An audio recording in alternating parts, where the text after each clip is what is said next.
Hello friends. So या व्हिडिओमध्ये आपण आपला अष्टांग हृदयाचा 10वा चॅप्टर रसभेदीय विज्ञानीय हे बघणार आहोत. ठीक आहे. सो यामध्ये जे काही आपले षडरस आहेत, ओके, मधुर, आम्ल, लवण, कटू, तिक्त, कषाय, ओके, त्याच्यामध्ये डिटेल याची माहिती याच्यात दिलेली आहे. ठीक आहे. सो आपल्याला हे माहीत पाहिजे. ठीक आहे. आणि ज्यांना कोणाला याचे नोट्स पाहिजे असतील त्यांनी खालील स्क्रीनवर नंबरवर मला व्हॉट्सअपवर मेसेज करायचा आहे. तुम्हाला नोट्स ह्या मिळून जाते. ठीक आहे. सर्व सब्जेक्टच्या फर्स्ट इयरच्या सर्व तुम्हाला नोट्स मिळतील. ठीक आहे. तर बघा, तर रसभेदीय म्हणजे रसाचे भेद किती सांगितलेले आहे? रस टाईप्स 6 सांगितलेले आहेत. ठीक आहे. तर सर्वात पहिले आपण बघूया षडरस. सो षडरसची आपण व्याख्या बघूया. सो ही जी व्याख्या आहे तुम्ही पाठ केली तरी चालेल, नाही केली तरी चालेल. ठीक आहे. तर आता षडरस कोणकोणते आहेत? मधुर. ठीक आहे. सो याचे आपल्याला हे जे काही पंचमहाभूत आहेत, ठीक आहे, सो ते माहीत पाहिजे की कोणत्या रसामध्ये कोणते पंचमहाभूत आहे. ठीक आहे. हे आपल्याला सेकंड इयरला सुद्धा आहे. सो बघा, आता मधुरमध्ये कोणतं आहे? पृथ्वी आणि जल, राईट. आम्लमध्ये कोणते महाभूत आहे? पृथ्वी आणि अग्नी. ठीक आहे. तुम्ही असं याच क्रमाने लिहा म्हणजे तुम्हाला हे लक्षात ठेवायला सोपं जाईल. म्हणजे बघा, मधुर, आम्ल, लवण, कटू, तिक्त, कषाय हे लिहायचं. मग नंतर फर्स्ट याच्यामध्ये दोन वेळेस पृथ्वी आहे आणि फक्त याच्यात जल आहे, याच्यात अग्नी आहे, असं तुम्ही काही ट्रिक लावा. लवणमध्ये काय आहे? आप आणि तेज, म्हणजे जल आणि तेज, म्हणजे हे दोन कशात आले? लवणमध्ये आले. ठीक आहे. असं ट्रिक लावा. नंतर आहे कटू. कटूमध्ये आहे तेज आणि वायू. तिक्तमध्ये आहे वायू आणि आकाश. आणि कषायामध्ये आहे पृथ्वी आणि वायू. बघा, तिन्हीमध्ये हे वायू कॉमन आहे, राईट, खालचं तिन्हीमध्ये. सो फक्त याच्यात तेज, आकाश आणि पृथ्वी असं लक्षात ठेवू शकतो. ठीक आहे. तर आता सर्वात फर्स्ट आहे आपला मधुर रस, म्हणजे काहीतरी जी स्वीट टेस्ट असते. ठीक आहे. सो बघा, परीक्षण आणि लक्षणे. म्हणजे मधुर रस जेव्हा सेवन केलं तर कसे लक्षणं दिसतात? ठीक आहे. आपण सेवन केले किंवा इतर कोणाने सेवन केले असेल. ठीक आहे. सो बघा, आता हा श्लोक आहे, हे तुम्हाला हे जे श्लोक आहेत रसांचे हे पाठ पाहिजे. त्याचे लक्षणे, त्याचे कार्याचं श्लोक. ओके. बघा, तेषां विद्याद्रसम साधु यो वक्त मनुलिंपती आस्वाद्यमानो देहस्य धादन अक्षप्रसादन प्रिय पिपलिकादिना. ठीक आहे. म्हणजे काय, तर जो मधुर रस आहे तर तो काय, रसांचे परीक्षण द्रव्य जेव्हा जिभेवर ठेवले जातात तर त्याच्यात काय दिसतं की मधुर रस हा तोंडामध्ये चिकटतो. बरोबर. शरीरास व इंद्रियास प्रसन्नता देतो, राईट. आणि मुंग्यांना, माशांना यांना प्रिय आहे, यांना आवडतो. नाही, ते स्वीट गोष्टी जास्त त्याला लवकर मुंग्या लागतात. हे असं बेसिक आहे याच्यात. ठीक आहे. आता याचे कार्य काय हे महत्त्वाचं आहे. हा सुद्धा श्लोक तुम्हाला पाठ करायचा आहे. ठीक आहे. आता बघा, काय करतो मधुर रस? धातूचे बल वाढवतो. बघा, मधुर रस काय करतोय? धातूची वृद्धी करणार आहे आणि त्याचे बल वाढवणार आहे. बालक, वृद्ध, उरक्षती आणि क्षया यांना हितकारक आहे. ठीक आहे. वर्ण, केश, इंद्रिय, कंठ, ओज यांना हितकर आहे. ओके. पौष्टिक, स्तन्यवर्धक, संधानकारक, जड, आयुष्यवर्धक आणि वातपित्त शामक आहे. वातपित्त शामक आहे, हे इम्पॉर्टंट लक्षात ठेवायचं. ठीक आहे. आता बघा, आता मधुर रस तर आपण घेणार, राईट. पण जर मधुर रस जर आपण एक्सेस लिमिटच्या बाहेर जर सेवन केलं तर काय होईल? स्थौल्य होईल, अग्निमांद्य होईल, संन्यास, प्रमेह म्हणजे डायबिटीज, अर्बुद, कफमेदजन्य रोग आपल्याला होतील. ठीक आहे. हे झालं त्याचं अतिप्रमाण. आता मधुर स्कंधद्रव्य कोणकोणते आहेत? कशामध्ये मधुर रस मिळणार?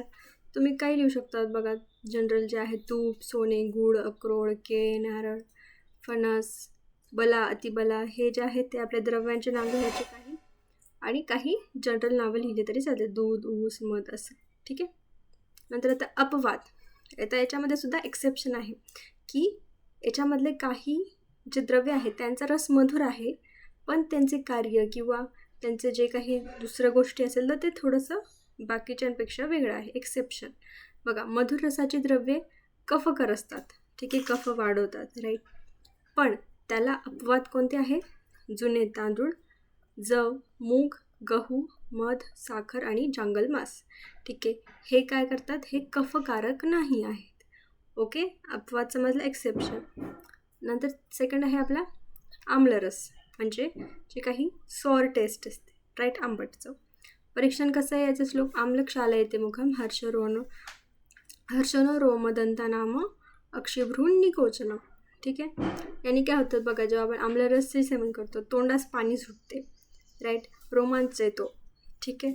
आणि नेत्र आणि भुवया अंकुंचन पावतात, म्हणजे त्या एकत्र येतात. आपण आंबट टेस्ट लागल्यावर कसं आपले एक्सप्रेशन होतात ते लिहायचं. ठीक आहे. आता याचे कार्य काय. आंबट रसाचे अग्निदीपन करणार, स्निग्ध हृदय आहे, रुचिप्रदा आहे. ठीक आहे. पाचक आहे, उष्णवीर्याचे असणार, शीतस्पर्श असणारे, तृप्तिकर आहे, क्लेदजनक आहे, लघु आहे, विमार्गगामी आहे, विमार्गगामी वाताचे अनुलोमन करणार. ठीक आहे. आणि कफपित्तकारक आहे आणि रक्तपित्तकारक आहे. ठीक आहे. कारक म्हणजे वाढवणारे, ओके, किंवा निर्माण करणारे. आता जर आम्ल रसाचा अतिप्रमाणात आपण सेवन केलं तर काय होईल. देह शैथिल्य होऊन जाईल, नेत्रविषयक रोग होतील, चक्कर, कंडू, पांडुरोग, विसर्प, सूज, फोड, तृष्णा, ज्वर उत्पन्न होईल. ठीक आहे. आता आम्ल स्कंदद्रव्य कोणते आहेत तेच आवळा, चिंच, आम्लवेतस, डाळिंब, रजत, ताक. ठीक आहे. चुका, पालेवा, दही, कच्चा आंबा. ठीक आहे. हे लिहायचं. नंतर आहे अपवाद काय, एक्सेप्शन काय ह्याच्यात बघा. आम्लरस हा काय आहे, पित्तकर आहे, पित्त वाढवणारा आहे. पण डाळिंब हे एक्सेप्शन आहे. हे काय, डाळिंब आणि आवळा हे काय करतं, पित्ताचे शमन करते. ओके. आता थर्ड आहे लवणरस. लवणरस म्हणजे आपले जे साल्टी टेस्ट, साल्ट बेसिकली. तर परीक्षण कसं लक्षण आहे. लवणस्यन्य यत्यास्य कपोलगल दाहकृत. ठीक आहे. म्हणजे काय होईल, तोंडाला पाणी सुटून जाईल लवणरस घेतल्यावर. ठीक आहे. बघा, आपण जेव्हा जास्त खारट गोष्ट खातो तेव्हा नंतर आपल्याला लगेच तहान लागते. ठीक आहे. कारण त्याचं जे सॉल्ट असतं त्याला ते वॉटर पाहिजे असतात. ठीक आहे. दात काय होतात, आंबतात, गाल आणि गळा यांचा दाह होतो. ठीक आहे. याचे कार्य काय आहे लवणरसाचे. स्तंभ करणे, काठिण्य, स्त्रोत अवरोध करतो, अवरोध यांचा नाश करतो लवणरस. ठीक आहे. अग्निदीपक आहे, रुचिप्रद आहे, तीक्ष्ण आहे, स्वेदजनक आहे, घाम येतो, स्नेहन करणारा आहे. ठीक आहे. आता अतिप्रमाणात जर लवणरस सेवन केले, अति खारट खाल्ले तर काय होईल, वातरक्त होईल, खालित्य म्हणजे केस गळणे, पालित्य म्हणजे पांढरे होणे केस. ठीक आहे. वली, कुष्ठ, त्वचारोग. ठीक आहे. तृष्णा, तहान लागेल जास्त, विषारी परिणाम होतील आणि बलक्षय होईल जास्त सॉल्टी पदार्थ खाल्ले तर. ठीक आहे. आता लवण स्कंदद्रव्य कोणकोणते आहे. सेंधव लवण आहे, कृष्ण लवण आहे, बीड लवण आहे, समुद्राचे मीठ आहे. ठीक आहे. औद्भिद मीठ. हे सगळे मिठाचे 5 टाईप्स लिहायचे. परत सांबर, मीठ, शिसे आणि क्षार. ठीक आहे. आता याचा अपवाद काय, एक्सेप्शन, तर नेत्रास हानिकारक आहेत. सर्व लवण काय करतात, हे नेत्राला हानिकारक आहेत. पण जे सेंधव मीठ आहे ते नेत्रासाठी हितकर असतं. ओके. आता आहे तिक्तरस. तिक्तरस म्हणजे काय, तर कडू रस, म्हणजे जी काही बिटर टेस्ट असते. ओके. सो आता बिटर टेस्ट कसं आहे, परीक्षण कसं आहे. तिक्तो विषदस्यम रसनम प्रतिहंतीच्या, म्हणजे काय, ती तोंडाचा चिकटपणा नाहीसा होतो जर आपण कडू रस खाल्ला तर. ठीक आहे. आणि थोडा वेळ जिभेचे रसज्ञान गायब होते. बघा, जेव्हा आपण काहीतरी कडू खातो त्याच्यानंतर आपण दुसरी गोष्ट खाल्ली की आपल्याला त्याची चव लागत नाही दुसऱ्या गोष्टीची, राईट, रसज्ञान नष्ट होणं. ठीक आहे. आता त्याचे कार्य काय आहे तिक्तरसाचे. तिक्तरस म्हणजे काय, तर कडू चव. ओके. इथे कन्फ्यूज होऊ नका. कार्य काय आहे तिक्तरसाचे, जिभेला न आवडणारा आहे ऑब्व्हियसली. कृमी, तृष्णा, विषविकार, कुष्ठ, मूर्छा, ज्वर, उत्क्लेश, दाह, पित्त व कफ यांचा नाश करते. राईट. शरीरातील द्रव्य पदार्थ, मेद, वसा, मज्जा, मल यांचे काय करते, शोषण करणार आहे. ठीक आहे. कडू रस लघु मैद्य शीतवृक्ष असतो आणि स्तन्य आणि कंठ यांची शुद्धी करतो. ठीक आहे. आता तिक्त वर्गाचे कोणकोणते द्रव्य आहे, पडवळ, वाळा. ठीक आहे. चंदन, लिंब. ठीक आहे. कुटकी, तगर, हळद, दारूहळद, नागरमोथा, अडुळसा. ठीक आहे. लोखंड, गुळवेल इत्यादी. ओके. आता अपवाद काय, एक्सेप्शन बघा.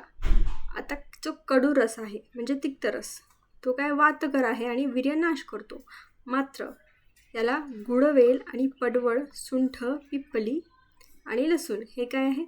अपवाद आहे. हे काय करतात? हे वाताचं शमन करते. ठीक आहे. आता आपल्याला आहे कटुरस. कटुरस म्हणजे काय तर तिखट रस, म्हणजे काही आपण म्हणतो तिखट चव असते. ठीक आहे. सो हे काय? उद्वेचयति जिह्वाग्र पूर्वश चिमचिमाकटु स्त्रावर्यत्य अक्षिनासास्य कपोल दहतीवच. ठीक आहे. म्हणजे काय होईल जर आपण तिखट रस खाल्ल्यावर, ठीक आहे, तिखट द्रव्य खाल्ल्यावर जिभेच्या अग्रभागाची आग होऊन जाते. राईट. तोंड चुणचुणते, गालांचा दाह होतो, तोंड, नाक, डोळे यांच्यातून स्त्राव येतो, पाणी येतं बघा जास्त तिखट खाल्ल्यावर. राईट. बघा, कटू म्हणजे तिखट. ठीक आहे. त्याचे कार्य काय आहे?